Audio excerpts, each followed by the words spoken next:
বলছি যে একটা গণঅভ্যুত্থানের মধ্য দিয়ে জনগণের আকাঙ্ক্ষার মধ্য দিয়ে একটা নতুন সরকার এসেছে। এই সরকারও আমরা দেখছি যে সেই পুরনো সরকারের মতোই ওই সরকার যেভাবে ব্যবসায়ীদের স্বার্থ রক্ষার জন্য পরোক্ষ কর না প্রত্যক্ষ কর না বাড়িয়ে পরোক্ষ কর বাড়িয়েছে, জনগণের উপর ভ্যাটের বোঝা চাপিয়ে দিয়েছে। আজকে অভ্যুত্থান পরবর্তী সরকার, অন্তর্বর্তী সরকার একই কায়দায় তারাও বিভিন্ন ক্ষেত্রে শতাধিক পণ্যে ভ্যাট ট্যাক্স বাড়িয়েছে। এমনিতেই দ্রব্যমূল্য বৃদ্ধি, এই দ্রব্যমূল্য বৃদ্ধিতে দিশেহারা পরিস্থিতি, তার উপরে এই ভ্যাট ট্যাক্স বাড়ানোর ফলাফল হবে আরো জনগণের জীবনের বোঝা বাড়বে, জনগণের একটা দিশেহারা পরিস্থিতি, নাবিশ্বাস পরিস্থিতি, এটা আরো বাড়বে। বন্ধুগণ, আমরা দেখছি গত 5 মাস ধরেই এই যে সরকার আসলো, এই সরকারের সময়ে অনেক সংস্কারের আকাঙ্ক্ষা আমরা শুনছি। আজকেও 4টি কমিশন এই সরকার গঠিত তারা প্রতিবেদন জমা দিয়েছে। এই 5 মাস সময়ে আমরা এখনো দেখিনি যে সংস্কার কি প্রক্রিয়ায় হবে, কতটুকু হবে, তার সঠিক কোনো রোডম্যাপ এখনো পর্যন্ত অন্তর্বর্তীকালীন সরকার দেয়নি। ফলে আজকে জনগণের আকাঙ্ক্ষা, আমরা বাম জোটের এই সমাবেশ থেকে দাবি করছি যে একটা সংস্কারের রোডম্যাপ এবং যে নির্বাচন আমাদের দেশে গত 3 সময়ে আওয়ামী লীগ আমলে যে নির্বাচন, যেখানে জনগণ যেন সঠিকভাবে তার ভোটাধিকার প্রয়োগ করতে পারে, সেজন্য প্রয়োজনীয় যে সংস্কার, সেই সংস্কারগুলো করতে হবে এবং সেই নির্বাচনের রোডম্যাপ সেটা ঘোষণা করতে হবে। 5 মাস আগে শেখ হাসিনা ক্ষমতার থেকে উচ্ছেদ হয়ে দেশান্তরিত হয়েছে। 5 মাস অন্তর্বর্তীকালীন সরকার ডক্টর ইউনূসের নেতৃত্বে পরিচালিত হচ্ছে, কিন্তু আমরা লক্ষ্য করলাম শেখ হাসিনা উচ্ছেদের পরে জনজীবনের যে স্বস্তি ফিরে আসার কথা ছিল, রাষ্ট্রীয় ব্যবস্থার যে পরিবর্তনের কথা ছিল, জনগণের আকাঙ্ক্ষার প্রতি যে শ্রদ্ধাবোধ দেখার কথা ছিল, সেখানে তিল তিল করে সরতে শুরু করেছে। এখন আমরা দেখছি দ্রব্যমূল্যের আকাশচুম্বী দাম, চালের দাম গত 1 মাসে 20 টাকা বেড়েছে, এটা ভয়ঙ্কর ব্যাপার। তারপর সরকার কি করলেন? 43 লক্ষ শ্রমজীবী গ্রামীণ শহরের মধ্যে নিম্নবিত্ত মানুষের যে কার্ড, আধার কার্ড, তা বাতিল করলেন। আমরা দাবি তুলেছিলাম সার্বজনীন রেশনিং ব্যবস্থা চালু করার জন্য, কিন্তু সরকার সে পথে হাঁটলেন না।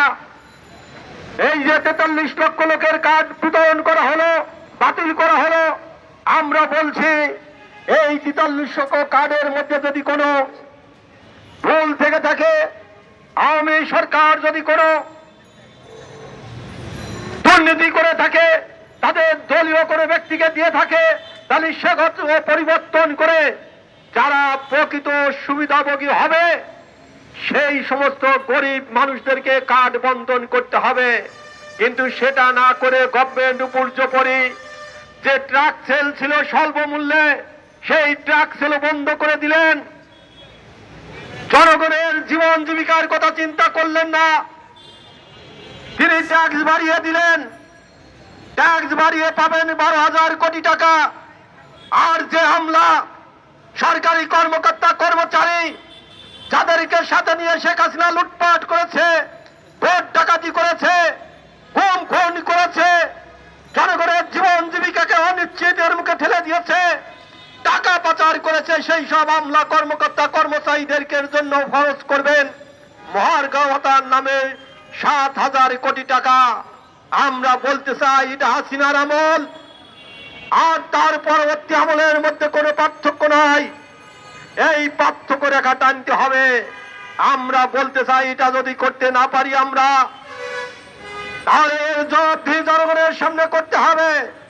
সংগ্রামী সাথী বন্ধুরা, আমরা বারবার দাবি তুলেছি বাংলাদেশের সমস্ত জনগণের ধর্ম, জাতি, বর্ণ, গোত্র নির্বিশেষে সকলের সমান অধিকার, সকলের রাষ্ট্রের কাছ থেকে সমান দৃষ্টিতে তার অধিকার নিশ্চিত করবে রাষ্ট্র। কিন্তু আজকে আমরা দেখলাম পাঠ্যপুস্তক বইয়ে আদিবাসী শব্দ লেখার কারণে কতিপয় বিশ্ববিদ্যালয়ের ছাত্র স্টুডেন্ট ফর সভরেন্টি নাম দিয়ে তারা আন্দোলন করলেন। আর ওই হাসিনার আমলের মতোই বসংবাদ এনটিসিবি, জাতীয় পাঠ্যপুস্তক বোর্ড, তারা তা বাতিল করলেন। তার প্রতিবাদে আমাদের এখানে আদিবাসী বিভিন্ন ক্ষুদ্র নৃগোষ্ঠীর ছাত্রছাত্রীরা সেখানে তারা আজকে কর্মসূচি দিয়েছিল। ও পূর্বেই তারা কর্মসূচি ঘোষণা করেছে।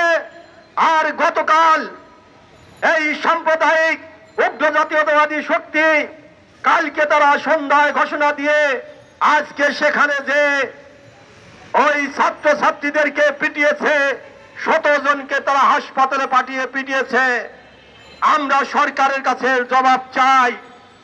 আপনারা বলছেন কথা বলার সুযোগ আছে, আপনারা বলতে চান আপনারা দ্বিতীয় স্বাধীনতা লাভ করেছেন, তাহলে কি আর একটা ফ্যাসিবাদ জন্ম দিয়েছেন? আমরা স্পষ্ট ভাষায় বলতে চাই, এটা বন্ধ করুন।